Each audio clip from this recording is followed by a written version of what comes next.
आज ना अगदी झटपट होईल असं माशाचं जेवण करूयात। यामध्ये आपण अजिबात पूर्वतयारी न करता झटकीपट करता येईल अशी तव्यातली कांदा कोळंबी करूयात।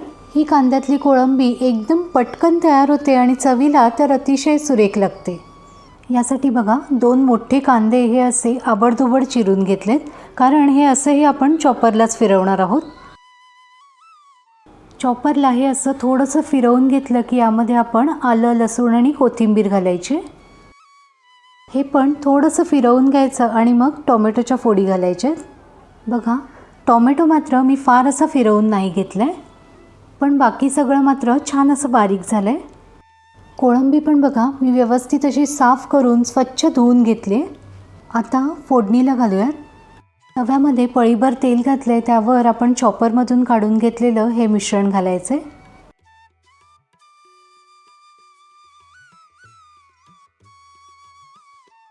मध्यम आचेवर कांदा, टोमॅटो, आलं, लसूण, कोथिंबीर सगळं व्यवस्थित असं परतून घ्यायचं। कुठल्याही भाजीसाठी आपण कांदा टोमॅटो कसा परततो यावर देखील त्या भाजीची चव अवलंबून असते। त्यामुळे मंद ते मध्यम आचेवर अधूनमधून हलवत राहून कांदा आणि टोमॅटो छान असा परतून घ्यायचा। इथे बघा साधारणपणे 5-1 मिनिटं मी हे कांदा टोमॅटोचं मिश्रण व्यवस्थित असं परतून घेतले। आता आपण यामध्ये मसाले घालूयात। मालवणी मसाला, रंगाचं तिखट आणि हळद घालायचे। चवीप्रमाणे मीठ आणि ही छान ताजी यावर्षीची सोलं आहेत ती घालते। यामध्ये आमसूल न घालता कैरी घातली तरीही छानच लागेल। सगळं व्यवस्थित असं हलवून घ्यायचं। आपण घातलेले मसाले खाली लागू नयेत म्हणून किंचित पाणी घालायचं। पुन्हा सगळं व्यवस्थित असं परतून घ्यायचं। हा कांदा टोमॅटोचा जो मसाला आहे ना, तो व्यवस्थित खमंग असा परतला गेला की मग त्या भाजीला चव अगदी सुरेख येते। त्यामुळे सतत हलवत हा कांदा टोमॅटोचा मसाला छान असा परतून घ्यायचा आहे। बघा, इथे हा सगळा मसाला छान तेल सुटेस्तोवर मी परतून घेतलाय। आता यामध्ये कोळंबी घालूयात। कोळंबी सुद्धा या मसाल्यामध्ये छान अशी एकजीव करून घ्यायची। इथे ही मी लाल मध्यम आकाराची कोळंबी घेतली।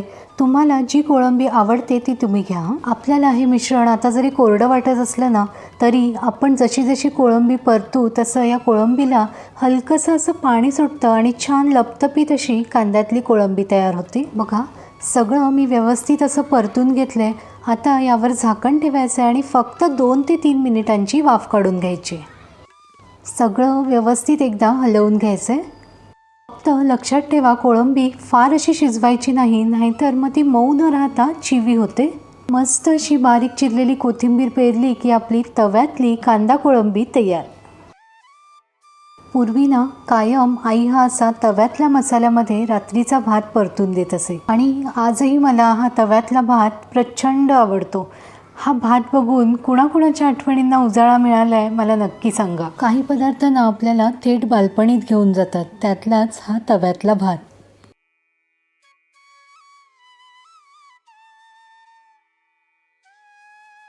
एकीकडे मस्त असं खरपूस पापलेट तळून घेतले। रेसिपी आवडत असेल तर तुमच्या मित्रमैत्रिणींसोबत, नातेवाईकांसोबत नक्की शेअर करा। फार तामझाम न करता झटपट असं बनवलेलं माशाचं जेवण तुम्हाला कसं वाटलं मला नक्की कळवा। धन्यवाद।